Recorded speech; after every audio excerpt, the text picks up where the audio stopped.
Hi.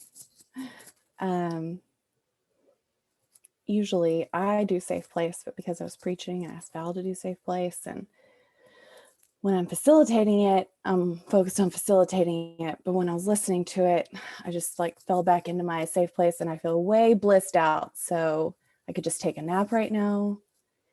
And, we could make that an object lesson that God wants us to rest or something like that. But I did prepare some stuff to say, so I'll go ahead and do that. I want to tell you a couple of stories.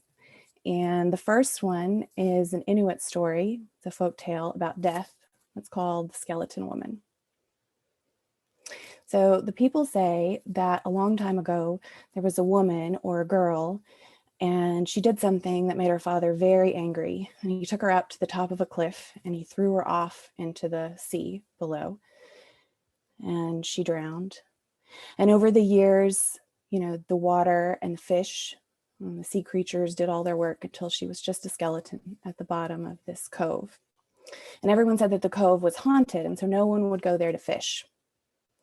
But one day there was a hunter, a fisherman, who had been looking for food for a long time. He was very hungry, and he didn't know about the cove being haunted. And so he stumbled upon it and he said, "Oh, I'm so lucky because look, this cove is here, it's empty, there's no one here. I'm sure I'm going to catch a big fish here." So he got his fishing stick ready and he got a bone hook. He tied it to the fishing stick and he dropped it down in the water, and it went down, down, all the way down to where the skeleton woman was at the bottom. And the tide and the water was moving her back and forth. And so the bone hook got caught in her ribs. And she tried to move and get away, but she couldn't. And the more she moved, the more she got tangled up. And the fisherman felt her moving and pulling, and he said, oh, this is a big fish. I got a really big fish.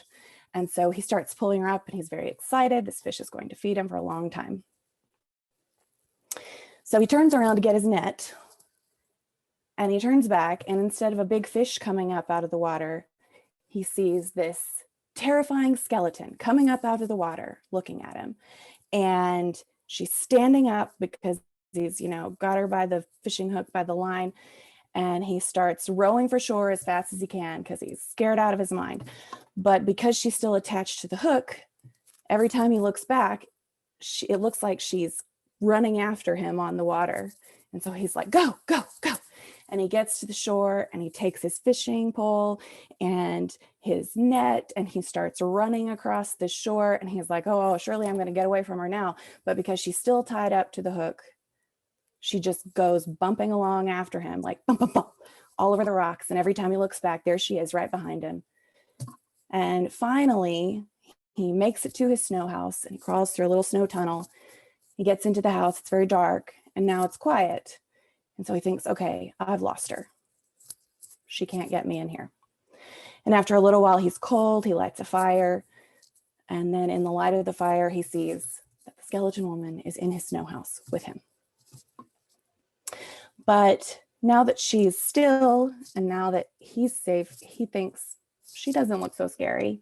And he feels some compassion for her because all of her bones are all out of place. All that tugging her up through the water and dragging her over the rocks has made it where she doesn't look like a normal skeleton anymore. She looks all jumbled up. And he feels sad for her because she's been forgotten and not buried, and now she's all messed up. And so he starts to sing a song over her, and he puts all of her bones back into place where they are. And she's very still because she doesn't want to scare him, but she really appreciates that he's trying to fix her up. And he gets tired and he's still hungry. He hasn't eaten and he feels very lonely, but he goes to sleep. And while he's sleeping, he has a dream about how lonely he is and about how hungry he is. And as he's dreaming, a tear comes out of his eye. And the skeleton woman feels a lot of compassion for him. And so she's intrigued by the tears. So she crawls over and she drinks it. And then she takes his heart out of his chest and she starts beating on it like a drum and singing a song. And as she's beating on his heart like a drum and singing a song, she starts to have flesh on her. She starts to grow her hair back and eyes, and pretty soon she's a real live woman again. And when she's all done, she puts his heart back in his chest, and then she lays down and goes to sleep. And in the morning, the fisherman, instead of finding, just some bones, he finds this woman.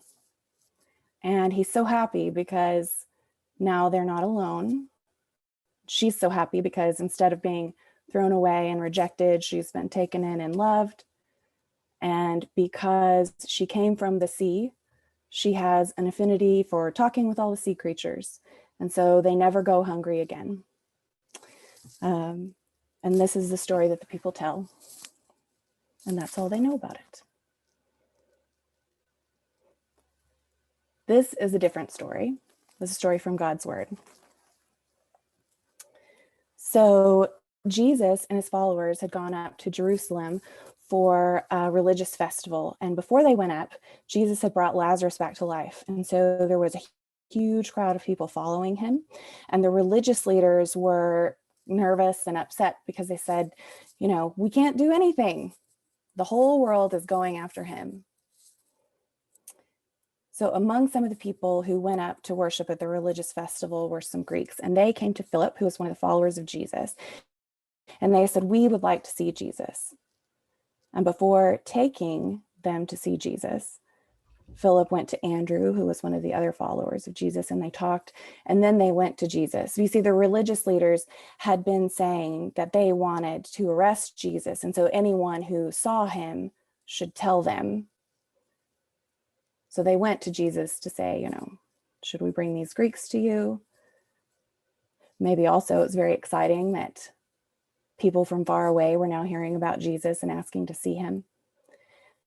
And Jesus replied to them.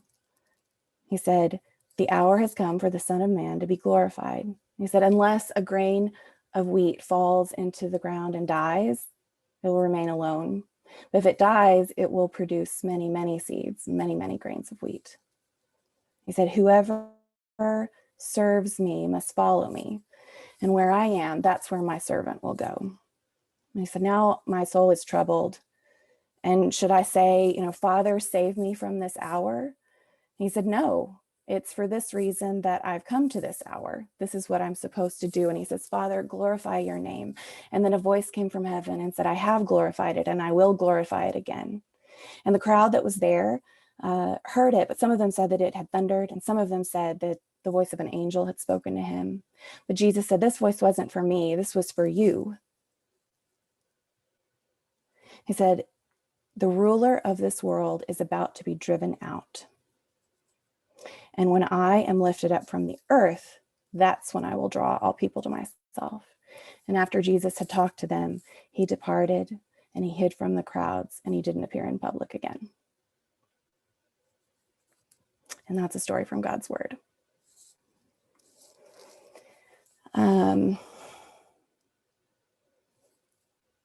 So reflecting on those two stories, I'm curious what things stood out to you in either or both of the stories. And you can put your name in the chat or wave really big.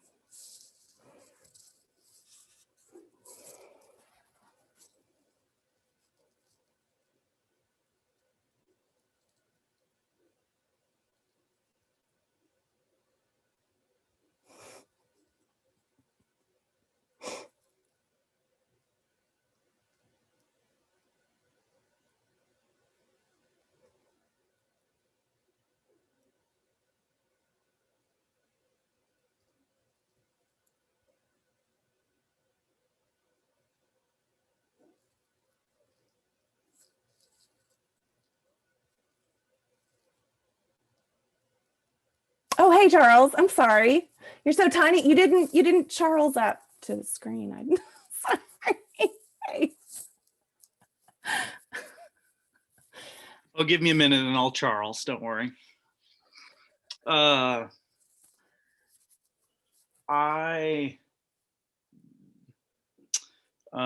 struck by the way that in the first story, the guy is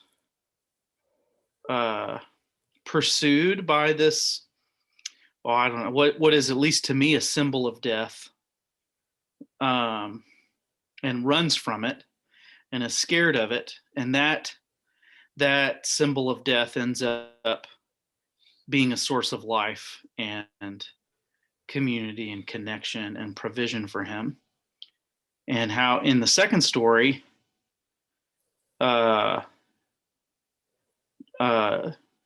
Jesus, the man, doesn't run from it, but rather turns to it and kind of embraces it at the outset. And the phrase that got me when Bonnie was reading was something about, unless the seed falls to the ground, that it's in the dying that it multiplies and bears fruit. That there's some sort of gift, there's even life in embracing death. So that's what struck me. Yeah. Thank you, Charles. Yep. I'm glad you got that the skeleton was death. The symbol of death. Okay, Ben.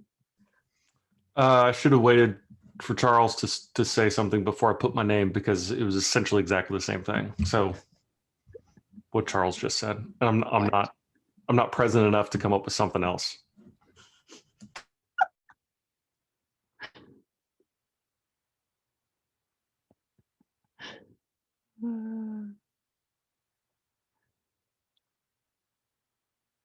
Actually, one little bit of addition in that first story, not just the ways in which death leads to life, but how easy it is to make a monster out of something that actually is the thing that might save us, that we can other people when really they're the space and the opportunity and the grace of community.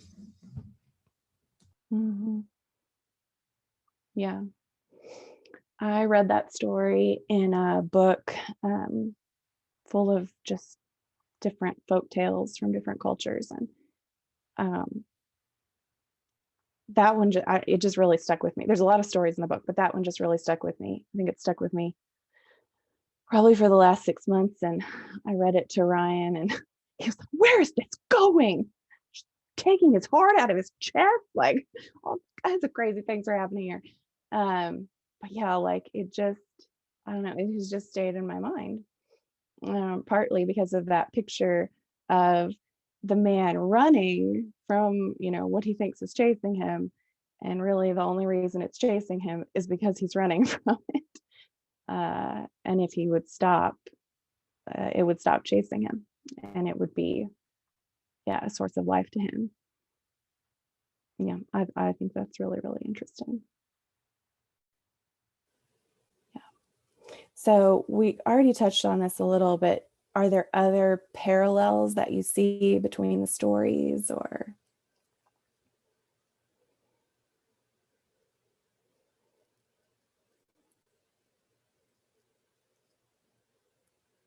I'm Charlesing up. The thing that strikes me about both stories, but especially since I was unfamiliar with the first story, was more, I guess, shocking, is there's this like really violent nature to it before there's resolution. And I'm marinating on this in my head, but there's like when you're talking about how she like takes his heart out, I was like, oh my gosh, I wonder what's gonna happen, and there's almost like a darkness to it. And it's sort of like, to me, I was thinking of like what seems like violent and dark and almost like hopeless, right? Like, especially thinking about like a removal of the heart is usually like the ultimate end, is death. Hold on, my dog's feeling violent. Anyways, but then that like there becomes this, I don't know, this beautiful resolution, like it's sort of like out of like the death, then something new is birth that's actually like good. I hate to use that kind of binary language, but that just really struck me, that there's sort of like what seems like this ugliness that then somehow gets resolved. Yeah. Yeah. Thank you, Val, for sure. John? So I remember what Jen said in the communion message, is that we knew, I mean, we have heard those scriptures hundreds of times, and we knew that the communion would lead to the crucifixion and then the resurrection. We knew that. It wasn't new to us, but the story about the skeleton was new to us. We were captivated by it, and we were unsure. We were hanging on your every word. And so I think the disciples were going, huh? Grain falls into the ground and dies, and then what? What's all that? You know, we don't do that because, oh yeah, I heard that. I know. Okay, what? Keep going. So what? What are you gonna do with this old familiar, verse?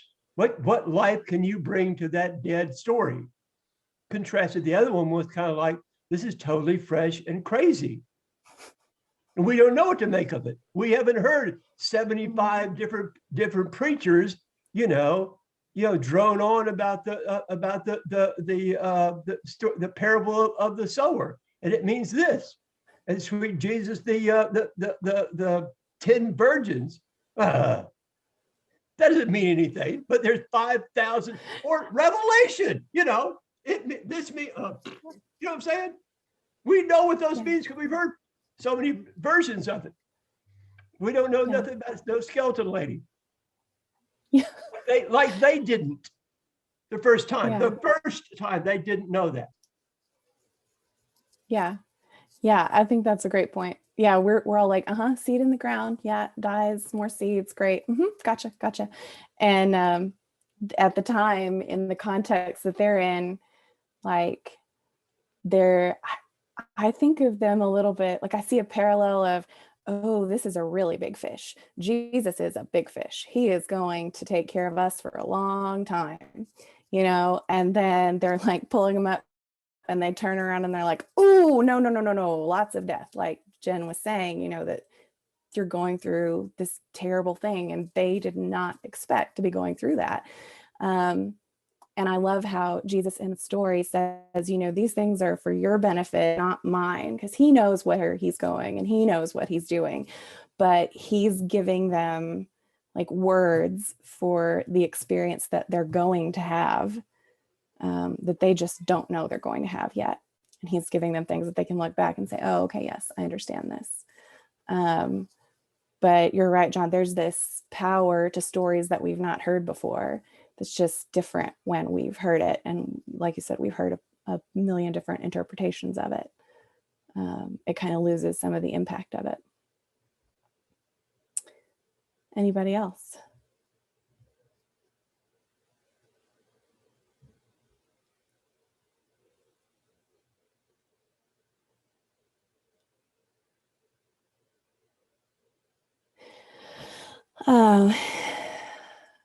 So in the book that I read this in, the woman kind of explains part of the story, that it's about having a cooperative and rich relationship with what we fear. And that things that we fear can actually be like the most fertile places for change in our lives. So what in your life or in our world parallels what we hear in the stories? I'll throw one out there. I could not stop thinking about me when I was, we were in the process of getting Sean diagnosed with ADHD, and I felt like there were so many messages in my head of, oh, is this even a real thing? And what if he needs to be on medication? And how will you, I felt like I was running from it, and there was this skeleton lady chasing behind me. And once I stopped, it was like God was very evident in, using his diagnosis and using all of the providers in our life and using all of our friends around us to bring new life into Sean's life and into the life of our family. And I just was kind of laughing at myself at how I was running across the rocks, dragging the skeleton woman of this fear of this ADHD diagnosis behind me. And how I think God was probably just waiting for me to stop. Are there parallels like that for you personally, or that you can see in our world?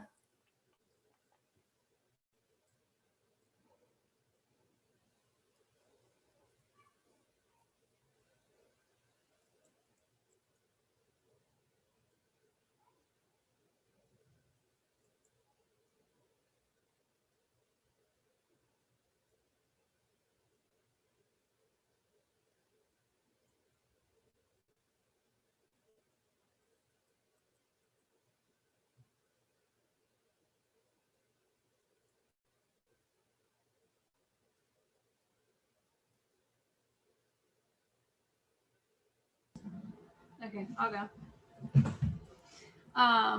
So I was thinking about. Sorry, gonna stretch.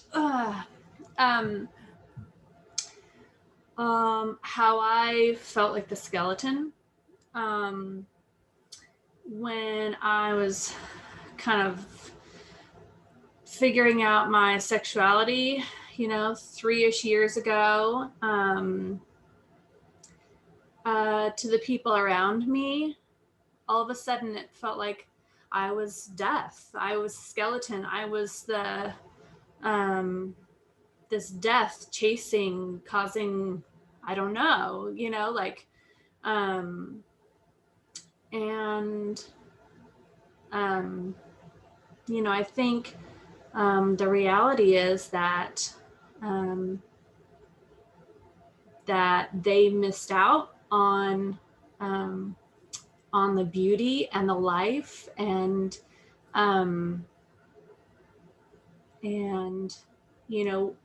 what it means for me to be able to love and see male and female in this beautiful different way, and something that seemed scary and ugly and bad is beautiful and brings life. I love that, Jen. I love that. I love that. What's interesting about that skeleton woman story is that in the story, she wants to be accepted and to be shown compassion and to be welcomed, right? She's change. She wants to be welcomed. She's lonely in the same way that the man is lonely. And I love that. Thank you, Jen. Thank you. John. You said the phrase facing your fears. The first thought that came to me is the time that I first walked up to the homeless shelter, Dallas Life Foundation, and I'm terrified about that.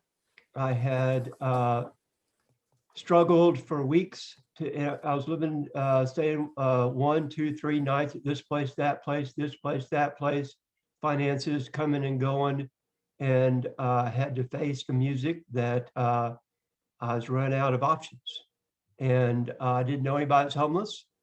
I mean, I didn't.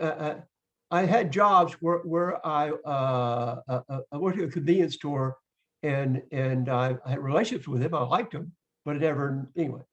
And it certainly was a huge blow to my self-image. I mean, grew up in an affluent family, big fancy neighborhood swimming pools and Cadillacs and fur coats and country clubs. And for me, to go to a homeless shelter, it's kind of like, that's pretty much, admitting I have leprosy. And I did it, and it was painful and difficult and crazy to get adjusted. But once I got adjusted, it was like anything. It just kind of, this is the new norm. Okay, you wake up at this time. The lights, the lights go off at 10 p.m. The lights come on at 6 a.m. That's it, Jack. And you sit in your bunk, and you get down. If you have half an hour for breakfast, lunch, and dinner. If you're there, you eat for free. If you're not there, you don't eat. Period.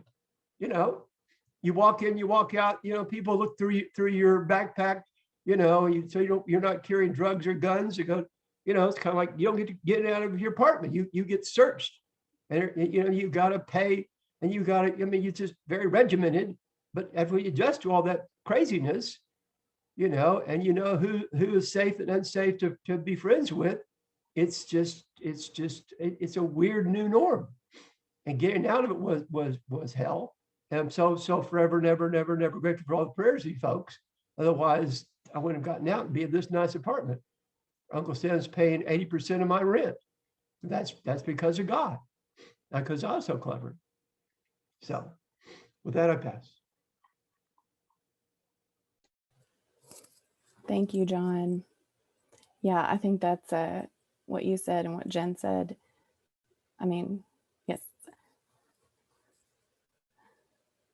It's easy to talk about the seed falling into the ground and dying, and experiencing it is sometimes very hard and it's like a very lengthy process. Yeah, and I think that's important to remember. Yeah.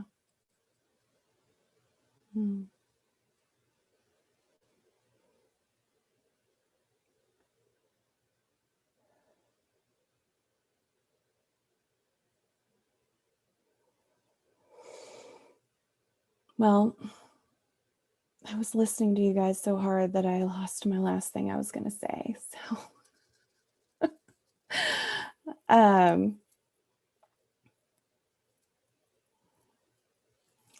what was it?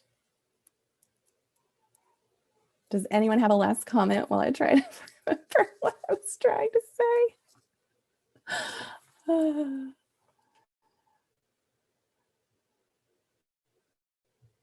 Oh, yeah, I remember. Okay. So in the song this morning, I love how Patrick picked the song, You Keep Hope Alive. And I think that sometimes we think keeping hope alive means never admitting the possibility of death or decay or change, that hope always has to just keep going up and up and up and up and up. And if it goes down, then that's the end, and hope has been defeated and we've lost. But I think the story of the skeleton woman and the story that Jesus tells and about the grain of wheat and the things that happen to Jesus, I think the way that hope stays alive and continues is through this life, death, life cycle. And so there are times when our hope is increasing and there are times when it's decreasing, but the decrease always goes to another increase. It's like our breath. We can breathe in and then we can breathe out. We couldn't just keep breathing in and in and in. Our body would force us to breathe out, and then we couldn't just keep breathing out and out and out because our body would force us to breathe in. And I think that there is a lot to the metaphor of God having breath, because it continues on and on through this in and out process, through the life, death, life cycle. And so as we're approaching Easter, I don't want us to brush over the night and say, it's Friday, but Sunday's coming. And neither do I want us to say, oh, we're stuck in Friday.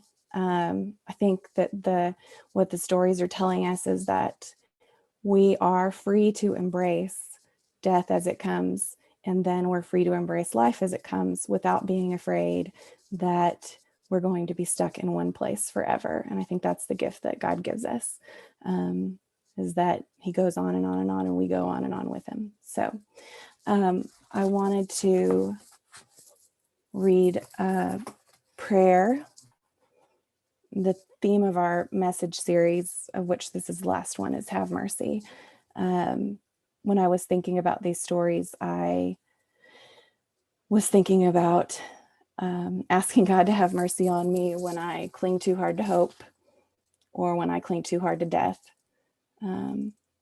Asking him to let me walk with him instead of clinging so hard to either my fears or my desires. This is the prayer. Jesus, you sometimes left so that people could face themselves. May we face ourselves in the wilderness, in the world, and recognize the forces that drive us so that they do not always drive us. Amen.